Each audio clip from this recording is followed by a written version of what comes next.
My girlfriend's family wants me to pay for her younger brother's entire wedding. My name is Ethan Carter.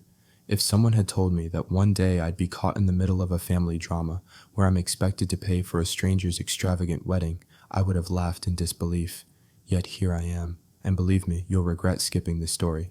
So before you settle in, please take a moment to like this video and subscribe to Ethan's Way. Now get in the mood because the story might just be the ultimate test of love and loyalty and revenge. It all began innocently enough, a simple family dinner at my girlfriend's parents' house. I had been dating Emily for almost a year. Things were going well, or so I thought. The way she smiled at me, the casual touches, and our plans for the future painted a picture I was eager to believe in. Her parents were warm, though slightly traditional. I was the boyfriend, the outsider, but they welcomed me with polite smiles and carefully measured questions about my job and ambitions. It felt like passing a test I didn't even know I was taking. The dinner was peaceful, filled with laughter and small talk. Then, without any warning, her father brought up the subject of weddings.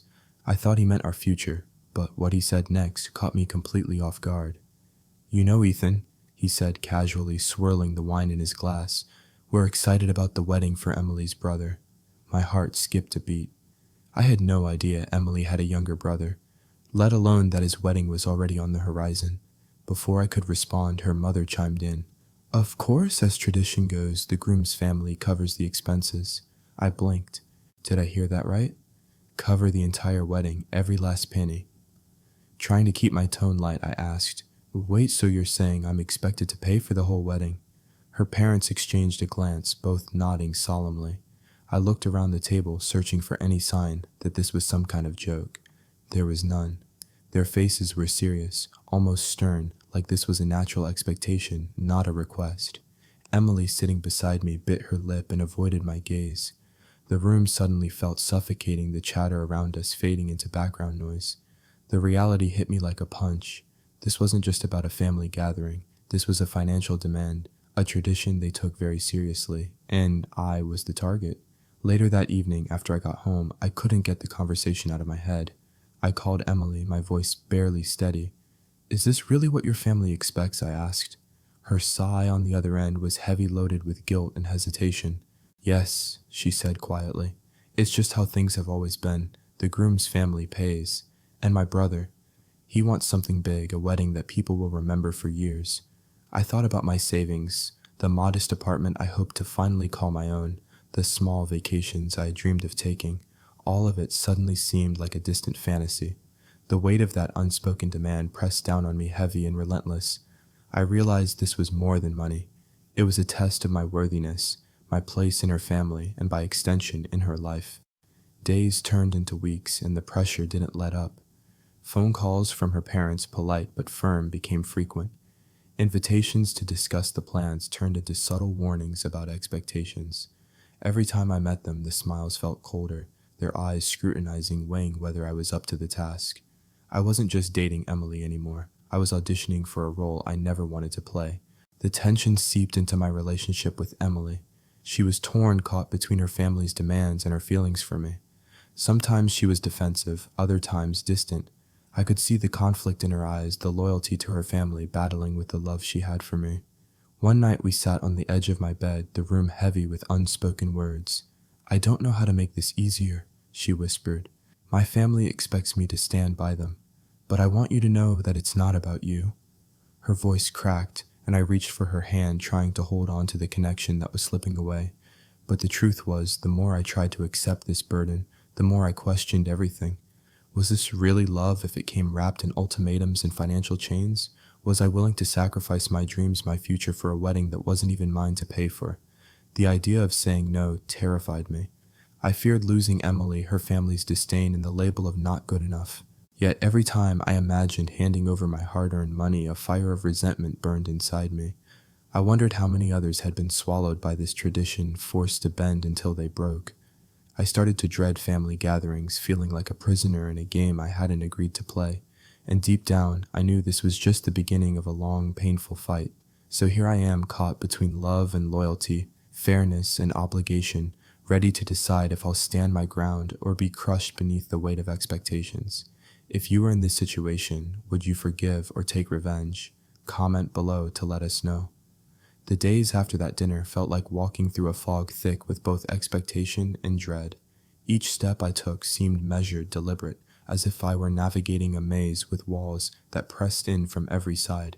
The exit was nowhere in sight, and the weight of what lay ahead seemed to pull me deeper into the fog, making every decision feel heavy and every word spoken a potential misstep. At first I told myself it was just the usual family pressure, something that was expected when two people decided to get married. The kind of thing that would come with a few awkward conversations and some minor concessions. But Emily's family made it clear this wasn't just polite expectation, it was a demand. Wrapped in smiles and laced with sweetness, but heavy with obligation, their requests were relentless and insistent. Phone calls began almost daily. It started with her mother, whose voice was always so smooth, so sweet, but tinged with an unmistakable firmness. She would check in asking if I'd started researching wedding venues, or if I'd made any decisions about flowers. Then there were the questions about the finer details, the things that made me feel like I was being watched, judged. Her father's calls came with a different tone, one more businesslike, as if he were reviewing a contract or inspecting an investment. He would ask about my finances, how much I had saved, how much I could afford to contribute. His questions were not about the future of Emily and me. They were about my capacity to handle the costs, as if the price tag was the true measure of my worth. It was as if I had become a project to be inspected and approved, or worse, rejected based solely on how much money I could put on the table. I had to prove I was capable, willing to foot the bill for a celebration that was more like a corporate merger than a wedding. At work, my focus began to erode. The phone buzzed incessantly one afternoon. It was a message from Emily's father. "Have you decided on the caterer yet? Remember, this needs to be a grand affair." My chest tightened at the message. I stared at it, the words burning into my mind like a fire. But there was no escape. The sterile walls of my cubicle seemed to close in on me, and I wanted nothing more than to throw my phone across the room to scream at the demands and the constant pressure. But instead, I swallowed the growing anger and replied, "I'm exploring options." That night when Emily and I met at our favorite coffee spot, I could see the weariness in her eyes. She had always had this spark in her, something in the way she looked at the world, something that made her feel like she could take on anything. But now that spark was dimming, replaced by a tiredness that didn't suit her. It was as if the weight of her family's expectations had stolen the light from her eyes. "I don't know how much longer I can do this," she said quietly, her voice barely above a whisper. "My family is obsessed with making this wedding perfect. They won't stop, and I feel like I'm stuck in the middle." I reached across the table and took her hand, trying to offer some comfort. But the truth was, I didn't know how to comfort her. "I'm trying too, Em. But this isn't just about a wedding anymore. It's like I'm being asked to buy into their whole world, and I'm not sure I want to." She squeezed my hand, her grip tight, almost as if she were holding on for dear life. "I wish it could be different. I wish I could protect you from all of this." In that moment, I realized how deeply we were both tangled in this mess. Love, loyalty, and desperation, everything I felt for her was now bound up in this overwhelming pressure. We had always been a team, or at least I thought we were. But the walls that her family had built around us were becoming insurmountable. Every interaction with them felt like a minefield. Their smiles never quite reached their eyes, and the questions they asked became sharper, more pointed with each passing day. One night during a family dinner, her mother casually mentioned the estimated costs of the wedding. The figures she threw out were so large that I nearly choked on my food. It was like a punch to the gut. I laughed, a hollow, forced sound, but inside panic set in. How was I supposed to afford this? How could anyone expect me to take on these costs? This wasn't just about a wedding. This was a corporate takeover, a celebration that seemed more about status and impressing guests than about the love Emily and I shared. At home, the tension between Emily and me grew. She was torn when caught between the woman she loved and the family that had raised her, the family that had shaped her sense of duty and tradition. It felt like there was no escape. Every conversation felt like it was tinged with guilt, the weight of a choice she didn't want to make but was forced into. One night, as we sat on the edge of my bed, I turned to her, unable to hide the frustration any longer. "Are you really with me, Emily? Or are you just trying to keep your family happy?" Her eyes filled with tears, and she looked away for a moment, her voice barely audible. "I love you, Ethan. But it's complicated. Complicated." That word echoed in my mind long after she had left. It was as if it summed up everything about our situation, about everything that had changed. It wasn't just about the money, it was about identity, loyalty, sacrifice. But where was the line between sacrifice and losing yourself? Where was the line between doing what was right for the people you loved and losing sight of who you were in the process? I began questioning everything, my place in her life, the future we were supposed to have, the authenticity of her love. Was it real, or had I just been a part of her family's plan all along? I wanted to believe in us, to believe that love could overcome even the heaviest of burdens. But the pressure was mounting, and every day it felt like the weight on my shoulders was growing heavier. I wasn't sure how much longer I could carry it before I broke. The tension between Emily and me wasn't just something I could ignore anymore. It was growing into a storm that threatened to tear everything apart. Each day felt heavier, like I was carrying the weight of her family's demands on my shoulders, and with every passing moment I found myself questioning the foundation of our relationship. One evening, after another long, grueling day at work, I went over to Emily's apartment. The moment I stepped inside, the atmosphere hit me like a slap. It was suffocating, strained, as if the walls themselves could feel the pressure. Emily was on the couch, scrolling through her phone, her face lined with exhaustion. When she looked up, her eyes held a weight that made my chest tighten. "I can't keep doing this," she said, her voice cracking before I could even speak. "My family, they're relentless. Every time I try to say no, they push harder. And it's like they don't even see how hard this is for you." I sat down beside her, my heart aching at the sight of her. "I'm trying to be strong, Em, but I feel like I'm drowning. It's not just about money, it's about trust. I don't know if you're really fighting for us or if you're just tangled in their web." Her eyes welled with tears. She looked away, fighting to keep them from falling. "I'm stuck between two worlds. My family expects me to be loyal to support them no matter what. But I love you. I don't want to lose you." The confession hung in the air like a fragile thread ready to snap under the weight of everything we were both carrying. That night, after Emily had fallen asleep beside me, I lay awake, my mind racing. Every conversation, every moment replayed in my head. I thought about how the smiles on her family's faces never quite reached their eyes, how their requests felt less like suggestions and more like ultimatums. I began to wonder if love was enough when it seemed to be suffocated by expectations, by the unspoken rules that held us both hostage. In the weeks that followed, things only worsened. At family dinners, I wasn't just Ethan, her boyfriend, anymore. I was the man expected to fund a wedding that seemed designed more for show than for love. It wasn't just about two people coming together. It was a spectacle, a performance that demanded everything I had, whether I was ready for it or not. Her father's questions turned into pointed comments about my job and finances. "Are you sure you can handle this responsibility?" He would ask, his tone polite but sharp. Weddings like this aren't cheap. The implication was clear: if I failed to meet their expectations, I wouldn't be welcome. Emily tried to shield me from the worst of it, but I could see the toll it was taking on her. One afternoon, as we sat together, she confessed, "I'm scared, Ethan. If I don't go along with this, I risk losing my family.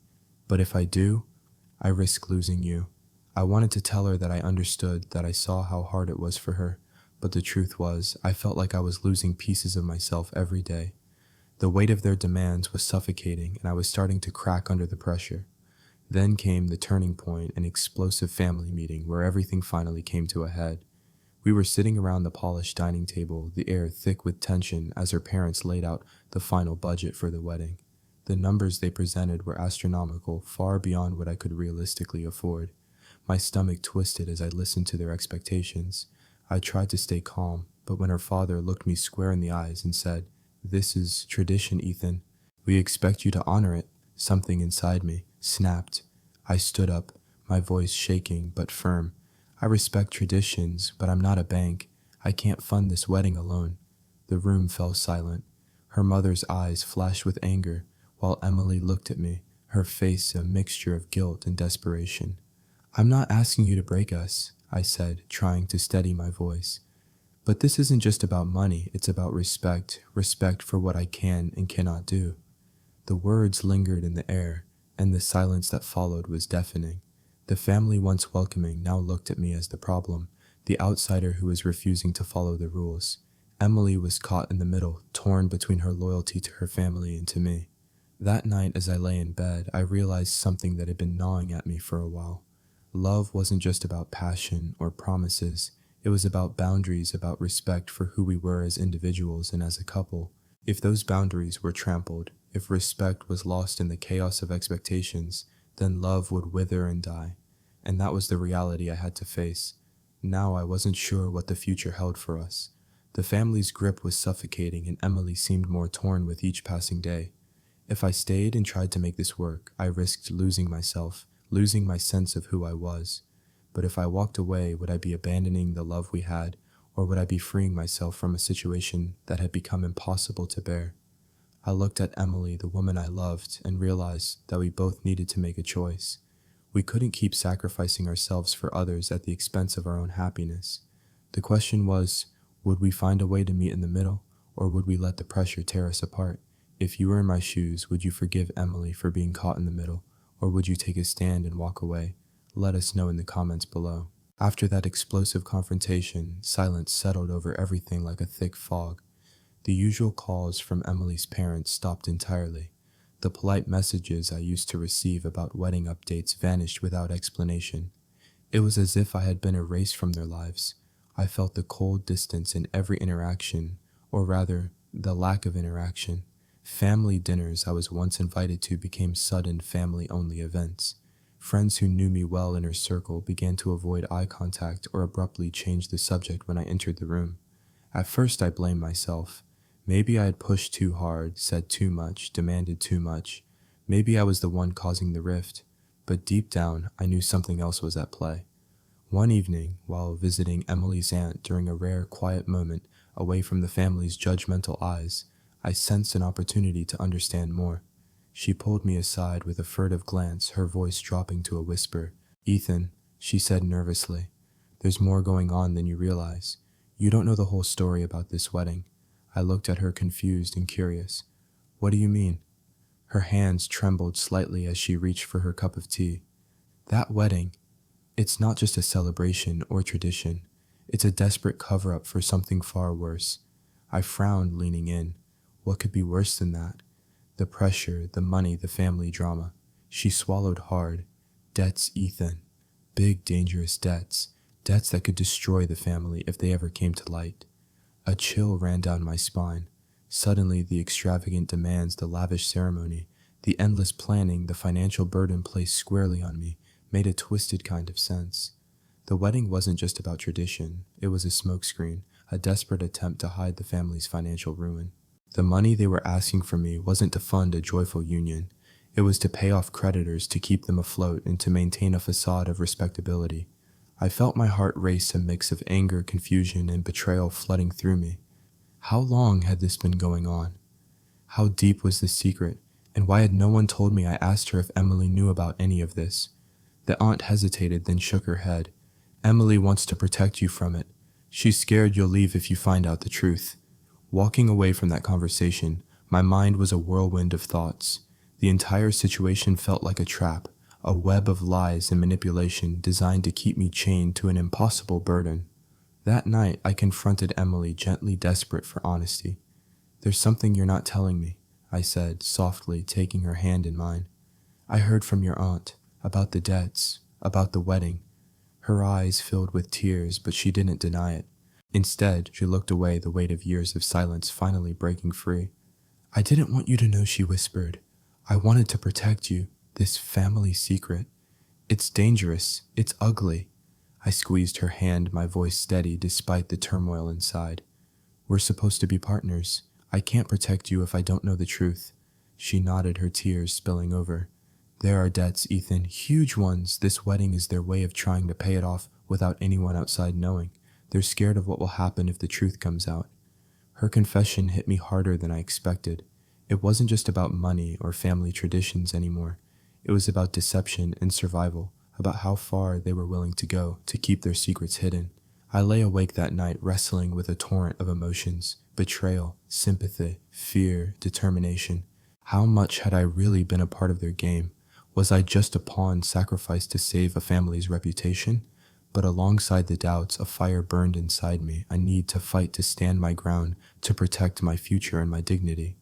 This wasn't just about a wedding anymore. It was about truth, respect, and how far I was willing to go to claim them. After everything I'd uncovered, the bitter truth about debt secrets and the weight of expectations, I knew I had to make a decision. This wasn't just about a wedding anymore. It was about my identity, my limits, and my willingness to protect myself from being consumed by the demands of others. For days I wrestled with the decision. The pressure from her family wasn't just external anymore. It had seeped inside me, gnawing away at my confidence, shaking the foundation of what I thought was a solid relationship. It wasn't just about money anymore. It was about respect, trust, and my place in Emily's life. I sat alone in my apartment one evening, staring out at the city skyline. The lights flickered, distant and cold, and the hum of life outside carried on as if nothing had changed. But for me, everything had shifted. I had learned too much, seen too much, and the weight of it all was suffocating. My phone buzzed, a message from Emily. "We need to talk." I sighed, feeling the weight of those words settle in my chest. I didn't know what to expect, but I knew this conversation was inevitable. When she arrived, the air between us was thick with tension. She looked exhausted, her face drawn with worry and fatigue, her eyes haunted by something I couldn't quite place. We sat down at the kitchen table, the silence between us heavy and unbearable. "I can't keep living like this, Ethan," she said, her voice trembling slightly. "My family expects me to stand by them, but I feel like I'm being torn in two.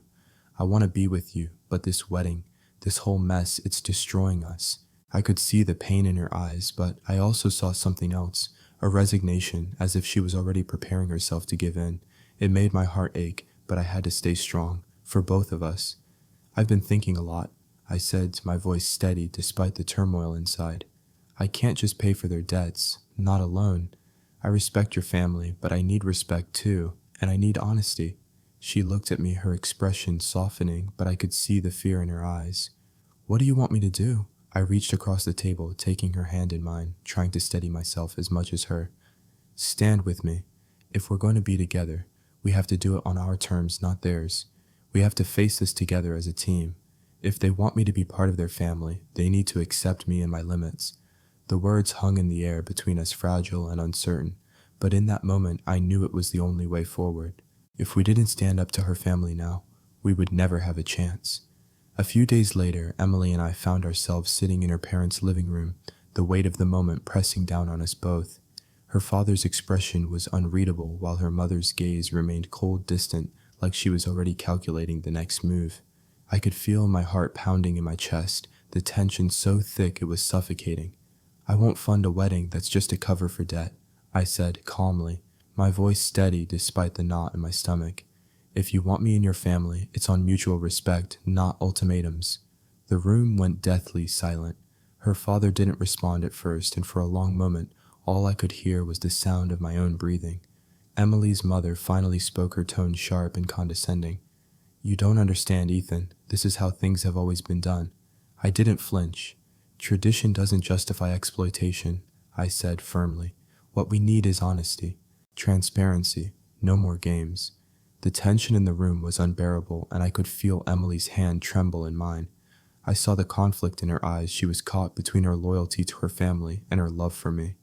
But I couldn't back down. Not now, not after everything that had happened. After what felt like an eternity, her father spoke, his voice low. "We never meant to trap you, Ethan. This is just how we've always done things. We've always taken care of these things this way. It wasn't meant to hurt you."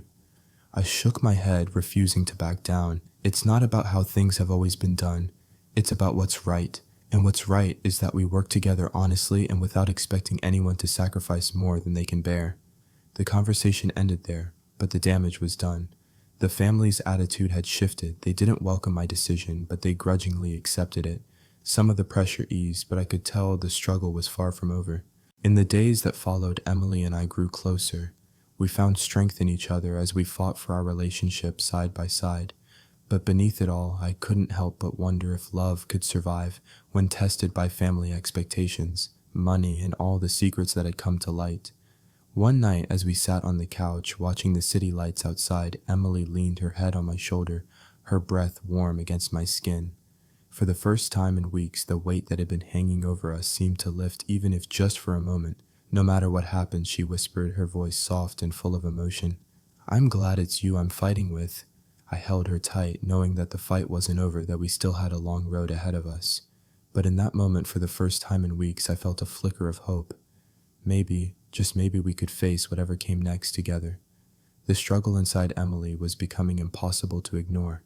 Every day I saw her caught between two worlds, one that demanded loyalty to family, and another that pulled her toward a love she desperately wanted to believe in.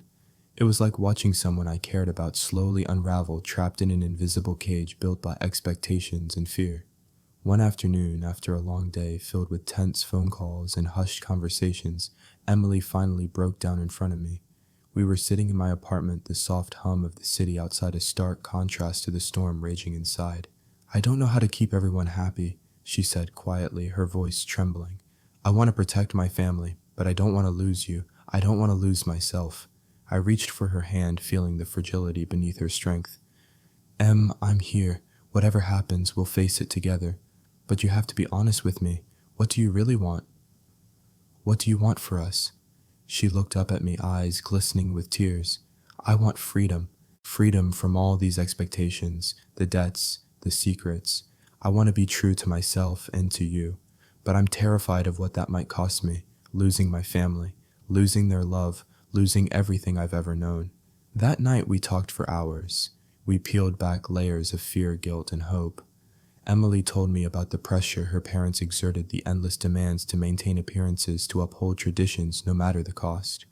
Her brother's wedding was not just a family celebration. It was a symbol of survival, a desperate attempt to stave off the crushing weight of debts and scandal. She confessed how every conversation with her family felt like walking a tightrope, how every decision was scrutinized and politicized. The debts weren't just financial, they were emotional chains that bound them all. I realized then this wasn't just about money or weddings. It was about identity, about belonging, about the fear of abandonment that can drive people to make impossible demands.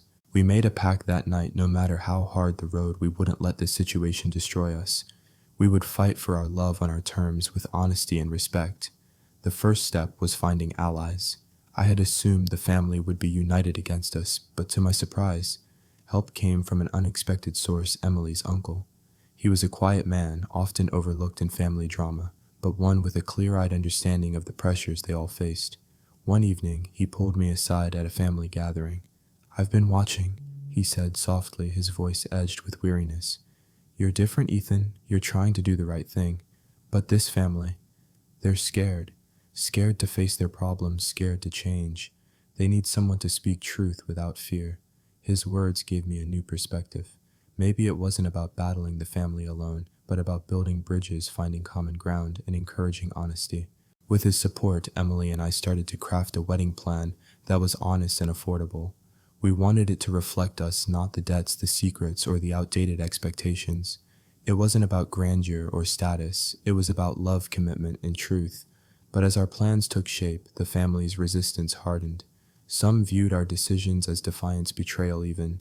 Invitations were questioned, subtle insults flitted under polite conversation. The whispers of disrespect and shame grew louder.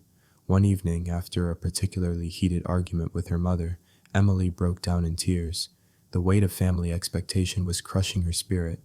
"I don't know if I can do this," she sobbed, her body shaking with the force of her emotions. "Maybe we're fighting a losing battle." I held her close, whispering reassurance. "We're stronger than this, Em. Together we can rewrite the story. We don't have to be prisoners of tradition or fear." Her tears were a mix of pain and relief, release, and determination. In that moment, I saw the real fight ahead, not just to hold a wedding on our terms, but to protect a love strong enough to survive family storms and personal doubts. Over the coming weeks, we faced every challenge as a team. We negotiated with vendors, navigated family politics, and supported each other through moments of despair. Sometimes it felt like the weight was too much, like the family might win by simply wearing us down.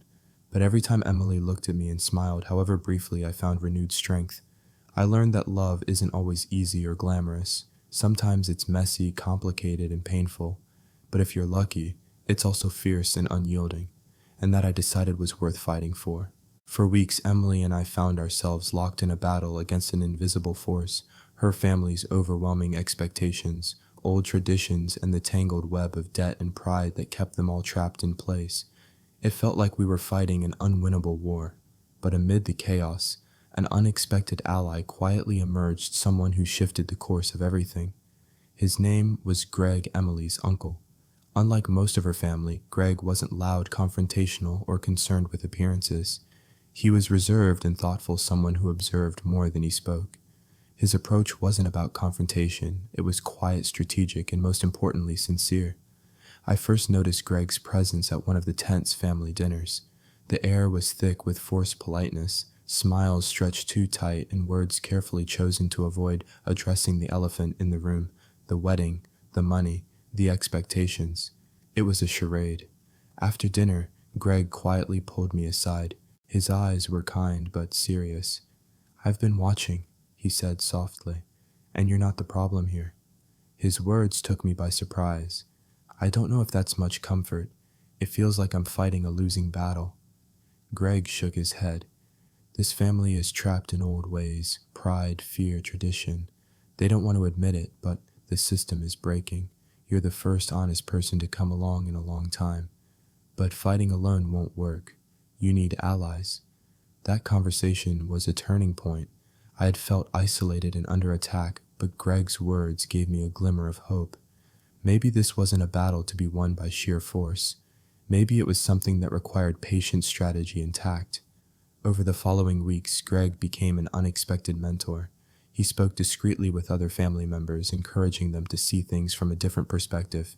He made them understand that Emily and I weren't enemies trying to tear the family apart. We were a couple simply trying to build our future in the midst of their expectations. One evening, Greg invited me to a quiet bar, away from the prying eyes of the family. We sat in a corner booth, the low hum of conversation surrounding us as we talked. Ethan Greg began families often fight their battles behind closed doors. What you're seeing isn't stubbornness, it's fear and pain. The debt's the wedding, it's all a symptom of something deeper. I sighed. It's hard not to take it personally. I want to be accepted, but it feels like they just want to break me. Greg smiled faintly. "You're not broken, you're fighting for something real. But you have to be smart about it. Sometimes quiet wins where anger fails."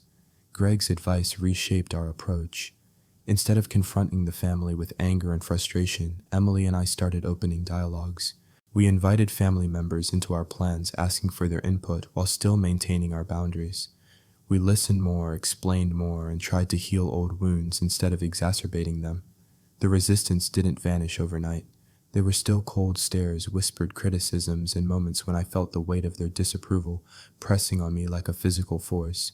But little by little, things began to soften.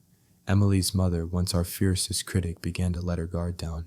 I caught her looking at me with something close to respect during family gatherings, as if she was beginning to see that I wasn't the villain they had painted me to be. She wasn't yet fully on our side, but the change was significant. As the wedding plans progressed, they began to look different. We decided on a modest ceremony, something that felt true to who we were, rather than being dictated by debt and societal expectations. The guest list shrank. Extravagance gave way to simplicity. The change wasn't dramatic, but for the first time in months I felt a flicker of peace. Yet even as the family dynamic shifted, Emily and I still faced our own internal battles. The stress had exposed cracks in our trust, doubts about our future together, and fears that the pressure would tear us apart. One night, after a long day of dealing with family tensions, we sat together on the balcony, gazing at the city lights below. Emily took my hand, her voice quiet but firm. "Thank you for not giving up on us," she whispered. I looked into her eyes, squeezing her hand gently. "It's not about winning or losing. It's about choosing each other every day, no matter what comes our way." She rested her head on my shoulder, and in that moment, I felt the weight of everything we had been through, the pain, the struggles, and the hope we still clung to for a future together. This wasn't a fairy tale wedding or a picture-perfect love story. It was real messy, complicated, but fiercely ours. Through every challenge, Emily and I had stood side by side, learning the value of patience, compromise, and resilience. And as we prepared to say our vows on our terms, I realized that love's true strength isn't measured by how easy the journey is, but by the resilience and courage to face whatever storms may come together. The wedding plans quickly spiraled into something I hadn't anticipated. What began as a modest vision for a simple, intimate ceremony was now a battleground of expectations, emotions, and power struggles. While there were signs of Emily's family softening, their deep-rooted desire to control the narrative and the finances remained unwavering. At first, I thought the worst of the fights were behind us. With Greg's quiet support, the small breakthroughs with her mother, and the growing resolve Emily and I shared, I believed we were slowly regaining control. But as the wedding date approached, tensions escalated in ways I never saw coming. The first major issue was the guest list. Emily's parents insisted on inviting dozens of distant relatives, family friends, and business acquaintances I'd never even met. What began as a small personal gathering quickly doubled and then tripled each new name added, pushing us further away from the intimate event we'd envisioned. One evening, Emily and I sat at the kitchen table, the guest list spread out before us like a battlefield. They want to invite Aunt Linda's entire book club, she said, frustration evident in her voice. I don't even know half these people. I massaged my temples, trying to stave off the growing tension. This isn't our wedding anymore. It's theirs. She nodded sadly, staring down at the list. They say it's tradition, but it feels like they're trying to suffocate us. The financial strain grew exponentially as well. Vendors who had initially agreed to modest fees were now pushing for upgrades, citing the increasing guest count and mounting family demands. The caterers wanted more elaborate menus. The florist suggested even more extravagant arrangements. The costs were spiraling out of control beyond anything I could realistically afford. As if on cue, calls from Emily's parents became more frequent and more insistent. "Ethan, this is your family too?" her father said one afternoon, his voice hard and firm. "We need to make sure this event reflects our name." I clenched my jaw, fighting back the frustration that threatened to spill over. "I'm willing to contribute, but not at the cost of our future. This isn't sustainable." Emily's mother, on the other hand, was more emotional. "Do you want your daughter to be embarrassed on her wedding day?" she demanded, her voice rising. "Is that how you show love?" Each conversation felt like walking on a razor's edge, every step threatening to cut deeper into the fragile trust we were trying to maintain. After a particularly heated phone call, Emily broke down in my arms. "I'm losing myself in all this," she whispered, tears streaming down her face. "I don't know how to make them happy and keep us together." I held her close, whispering words of reassurance, though I wasn't sure how much comfort they brought. "We'll find a way, together." But deep inside, I couldn't shake the feeling that the cost of this wedding was becoming too high, that the sacrifices we were making for this event were eroding the foundation of our relationship, turning it into something unrecognizable. Then the ultimatum came. One morning, Emily's father called me. His voice was cold and unyielding. "If you don't meet the expectations, we will reconsider our support for you both." The message was clear: conform or be cast out. I stared at my phone, the weight of the words settling in. Anger and helplessness swirled inside me. I wasn't just fighting for a wedding anymore. I was fighting for acceptance, for dignity, and for love that wasn't conditional on meeting impossible expectations. That night, Emily and I faced the reality of the situation. "We can't keep doing this," she said quietly, her voice hollow with defeat. "Something has to give." I nodded, my heart heavy. "It's time we make a choice, stand our ground, or walk away." The decision was agonizing. The cost of compliance felt like surrender. The cost of resistance felt like loss. Either way, we risked something: our peace of mind, our future, or our relationship with her family. But one thing was certain: we had to decide who we were willing to become in this fight. The road ahead was unclear. Would we find a way to reconcile our differences with Emily's family, or would we sever ties and risk the fallout? What would happen if we stood firm in our beliefs and refused to bend any further? The weight of the decision pressed heavily on both of us, but I knew one thing: we couldn't let the cost of this wedding, financial or emotional, define us. Whatever happened, we needed to define our own future. The tension that had been simmering for weeks finally exploded during a family dinner that was supposed to be a moment of unity. Instead, it turned into a battlefield where every word felt like a weapon, each cutting deeper than the last. The room was thick with unspoken accusations and resentment, the air charged with emotions that had been brewing beneath the surface for far too long. Emily sat beside me, her hand gripping mine under the table, offering a small but crucial anchor in the chaos. Her parents exchanged cold glances, and the rest of the family sat back, waiting for the inevitable confrontation. Her father was the first to speak, breaking the silence with his usual authority. "Ethan, we expected you to understand your role in this family, to respect our traditions and do your part." I met his gaze steadily, refusing to be intimidated. "I respect tradition," I replied, my voice calm but firm, "but not at the cost of honesty and fairness. This wedding has become more about appearances than about us." The words hung in the air, thick with meaning. His jaw tightened, his eyes narrowing in disapproval. "You're disrespecting us." I didn't flinch. "I'm asking for respect," I said, my voice unwavering. Respect for my limits, for my values, for our relationship. Emily's mother, who had been silent up until that point, finally spoke, her voice trembling with emotion. "You think you're the only one making sacrifices. We're trying to keep this family together." Her words were sharp, but I could see the pain behind them, the fear of losing control over something they had held onto for so long. The tension in the room escalated, and before I could respond, the room erupted. Voices rose, old grievances came to light, and years of unspoken frustration spilled out in a torrent of accusations and tears. It felt like a dam had burst. Family members who had always kept their distance from conflict suddenly became involved, each person taking sides, each voice adding to the noise of our collective misery. The more they argued, the more it became clear this wasn't just about a wedding anymore. It was about control, about the fear of change, about the unyielding pressure of expectations that had been placed on all of us, regardless of the cost. Amid the chaos, Emily stood. Her movement was slow at first, but there was determination in her eyes.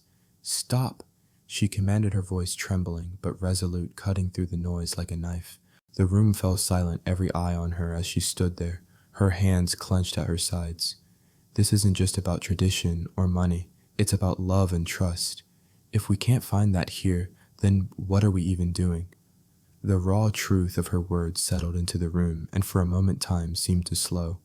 The argument stopped, and everyone was left with the uncomfortable weight of her plea hanging in the air. I looked at Emily, her eyes shining with a mixture of courage and vulnerability. It was in that moment that I realized how much we had both risked for love, for honesty, for the possibility of a future that was truly ours, not one dictated by the expectations of others. Her parents remained silent, their eyes avoiding mine, clearly struggling with what had just been said. I could see the conflict in their faces, sorrow, frustration, and fear. It was clear they didn't know how to navigate this shift, this confrontation that had upended everything they thought they understood about their family's dynamic. The silence lingered for what felt like an eternity, until finally Emily's father spoke, his voice quieter now, tinged with something I hadn't expected: regret. "We never meant for things to get this far." He said, his words slow, as if he were finally processing the truth of what had been said. "We just wanted to do what was best for the family, but maybe we've gone about it all wrong." Emily's mother, though, still emotional, nodded slowly. "We've been pushing you so hard, and maybe we haven't seen what we were really doing to you both." The shift was subtle, but it was there. For the first time in this long, drawn-out battle, I saw a glimpse of understanding in their eyes. It wasn't much, but it was enough to make me believe that maybe we weren't as lost as I'd thought. The confrontation didn't solve everything. There was no immediate resolution, no sudden wave of forgiveness, but it had broken down the walls that had kept us from truly seeing each other. Conversations that had been impossible before, conversations about boundaries, about respect, about what was truly important, were now possible. They weren't easy, but they were happening. That night, after the dinner had ended, Emily and I walked out into the cool night air together. We didn't say much at first, each of us processing what had just happened. But as we walked side by side, I felt a shift between us, a sense of relief that I hadn't expected. We had faced the storm, and though the clouds weren't gone, the worst of it was behind us. In that moment, I realized that the road ahead wouldn't be easy, but it would be ours to navigate. We had cracked the facade, and with it came the possibility of something real.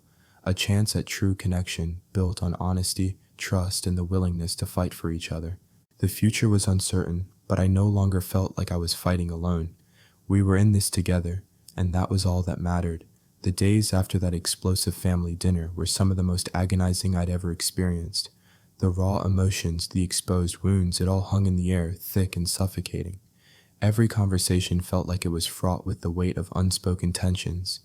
I knew one thing for certain: the path ahead would not be easy, and the choice I faced would define not only my future with Emily, but who I was as a person. For weeks I wrestled with that decision, whether to give in to the relentless demands of her family and conform to their expectations, or to stand firm and risk losing everything I'd come to care about. The weight of that choice felt overwhelming at times. The idea of compliance was tempting. It promised peace, acceptance, and the chance to belong. I could imagine it a life where I was part of the family, where things were simpler, where I didn't have to fight every day to hold on to what mattered most. I could play the part smile nod and move through life without constant resistance. But the more I thought about it, the clearer the cost became. Compliance would come at a price I wasn't willing to pay. I would be sacrificing my dignity, my dreams, and the trust that Emily and I had fought so hard to build. I would be surrendering to a system of control that treated love like a transaction, tradition as a weapon, and me as nothing more than a tool to serve their desires. On the other hand, walking away was terrifying. It meant severing ties with people who had become so intertwined in my life and with Emily's life. It meant risking heartbreak, loneliness, and possibly the loss of a relationship I had treasured deeply. The fear of walking away was paralyzing, but the idea of living a life built on false promises, on obligations that stripped away my integrity, felt like a slow death. I couldn't keep living like that, not for the sake of fitting in. I remember one night vividly. I sat alone in my apartment, the city lights casting long, soft shadows across the floor. The silence was deafening, the only sound the distant hum of traffic. I stared at the letter I had written but hadn't yet sent a letter to Emily's parents. It explained everything, laid out my position with honesty and respect, and set boundaries that I was determined to uphold. It was a difficult letter to write. Each word felt like both a confession and a declaration, a moment of clarity and finality. Sending that letter would change everything. It would break the silence, the comfort of knowing things were still intact, and replace it with something much more uncertain. It was a line in the sand, a choice that couldn't be undone. The next morning, after a restless night filled with sleepless questions, I called Emily. We agreed to meet at the park, the one where our relationship had first started to take on real meaning. The place was quiet, the air crisp, and the gentle breeze stirred the budding leaves on the trees. "I've made my decision," I said, my voice steady, though my heart was pounding in my chest. "I can't keep paying for a wedding that's become a symbol of deceit and debt. If that means walking away from your family, and maybe even from us, then I have to accept that." Tears welled in her eyes, but she didn't look away. "I'm scared too, Ethan. But I respect you for standing up for what you believe in. I love you." That moment was bittersweet. We both knew it was a crossroads, one where love and fear collided. It was the harsh realization that love isn't always enough, that sometimes it demands sacrifices so painful they threaten to break you. We both understood that now. When I sent the letter to her parents, the fallout was immediate and severe. The silence that followed was deafening, impenetrable, and cold. Invitations stopped coming. Phone calls ceased. Emily, caught in the middle, struggled under the weight of divided loyalties. She tried to reach out to her parents to explain my decision, but it was like talking to a brick wall. There were days when doubt crept in, when loneliness settled over me like a fog, and I questioned whether I had been too proud, too stubborn, too rigid in my stance. Was this the right choice? Had I sacrificed too much? Would I regret it? But beneath the doubt, there was a quiet strength growing inside me. The strength that comes from knowing you stood for yourself, that you chose honesty over convenience, love over submission.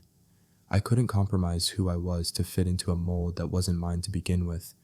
Walking away wasn't the end, it was the beginning of something new, something raw, something real. I learned that love wasn't meant to be a burden, nor was it supposed to be tied to expectations that didn't align with who you truly were. Love was a choice freely made with respect on both sides. I wasn't about to let it become a transaction or something dictated by someone else's rules. As I look back now, I realize that standing my ground cost me much, perhaps more than I anticipated, but it also gave me something far greater, the chance to define my own future on my own terms. Emily and I didn't have the wedding we once dreamed of, but we were building something stronger, one based on mutual respect, shared values, and the courage to face the hard decisions together. In the end, the love we fought for wasn't defined by family expectations or lavish celebrations. It was defined by our ability to choose each other no matter what, and that I realized was more than enough. The aftermath of my decision rippled through every corner of my life, and I quickly learned that choosing integrity over convenience came at a high price. When I sent that letter to Emily's parents, measured, respectful, yet firm, I expected resistance, maybe anger. But I didn't expect the cold silence that followed, a silence so complete it was almost deafening. Invitations to family events stopped abruptly. Birthdays, holidays, even casual get-togethers all passed without so much as a text or a phone call. It felt as though I had become invisible overnight, erased from the life I had hoped to be part of. Emily was caught in the crossfire. The strain of loyalty tugging her in two directions was tearing her apart. Every conversation about her parents was laced with sorrow and frustration. She wanted to stand by me, but she didn't want to sever ties with the family she had grown up with. Her eyes would cloud with tears as she confided in me. "I feel like I'm losing both of you, the man I love and the family I grew up with." I saw the toll it took on her, the sleepless nights, the forced smiles at family events she was still invited to, without me, the guilt that weighed on her shoulders. We spent many nights in quiet conversation, sometimes with tears, sometimes with silence. She admitted how she felt torn between two loves and two worlds that didn't want to coexist. I too was gripped by moments of doubt. Was I being stubborn? Was I pushing away someone who truly cared for me? Was my insistence on standing firm worth the isolation I was now enduring? But beneath the ache of rejection, we found something stronger, an unshakable bond forged through hardship. We learned to rely on each other like never before. Our relationship deepened because we had no other choice but to face the storm together. Outside the confines of our home, the consequences of my decision echoed through Emily's family. The more traditional members, those clinging tightly to old customs and appearances, viewed our resistance as rebellion. They whispered behind closed doors, casting blame and questioning loyalties. Emily's mother, once warm and welcoming, turned distant and cold. Her father's polite facade cracked into open disapproval. The family gatherings became fractured with lines drawn between those who sided with tradition and those quietly sympathetic to us. Emily found herself in a painful limbo. She tried to maintain peace, writing letters, making calls, and seeking moments to bridge the growing divide. But often her efforts were met with silence or thinly veiled rejection. The loneliness was profound. At times I wondered if this rift would ever heal, or if the distance was permanent. Yet amid the coldness, a flicker of hope emerged. Emily's Uncle Greg, always the quiet observer, began to step forward. He spoke gently but firmly, urging the family to reconsider their harsh stance. He reminded them that love and acceptance must outweigh pride and outdated traditions. Greg's voice gradually gained influence. His calm wisdom brought some softness to hardened hearts. I noticed subtle changes, a tentative smile from Emily's mother during a brief encounter, a casual greeting from a cousin who once ignored me completely. It wasn't a full reconciliation, far from it, but these small gestures were signs of progress. Still, the road ahead remained steep and uncertain. The wounds of rejection ran deep, and the struggle between love and loyalty was ongoing. I reflected often on the cost of my choice. I had lost a family I never fully belonged to, but I had gained something invaluable: self-respect, honesty, and a love that had been tested and found real. The experience taught me that sometimes standing up for yourself means facing loss, but it also means opening the door to a future built on truth and mutual respect. After months of turmoil, heartache, and battles both external and internal, I finally found a moment to breathe and reflect. The journey that Emily and I had been forced to take wasn't what I ever imagined when I first fell in love with her. It wasn't the fairy tale I dreamed of, nor the simple wedding celebration we'd hoped to share. Instead, it was a test, a grueling, painful test of love, loyalty, and self-respect. As I look back, I see now that the most important lessons came not from the victories or the losses, but from the spaces in between, the moments of silence, the quiet conversations, the tears shared late at night, and the courage it took to stand firm even when everything felt like it was crumbling. Our relationship survived because we chose to be honest with each other. We refused to let tradition or fear dictate the terms of our love, and in doing so, we discovered something more powerful than any wedding could symbolize: mutual respect and unwavering commitment. Emily and I didn't just fight for a wedding. We fought for a future where our voices mattered, where boundaries were honored, and where love was a choice, not a burden. We learned that family isn't just about blood or appearances, it's about trust, understanding, and the willingness to embrace change. The family's gradual thaw reminded me that people can surprise you when given time and patience. While not every relationship healed and some wounds ran too deep, small steps forward brought hope that bridges could be rebuilt. Most of all, I realized that standing up for yourself isn't selfish, it's necessary. It's the foundation of healthy relationships and the key to preserving your sense of self. If you're watching this and find yourself in a similar storm, caught between love and obligation, tradition and truth, know that you're not alone. Sometimes the hardest choices lead to the most meaningful freedom. Thank you for listening to our story. If you face challenges like this or have your own story of love, family, and struggle, please share it in the comments. Your voice matters. And don't forget to subscribe to Ethan's Way for more real stories that touch the heart and challenge the soul.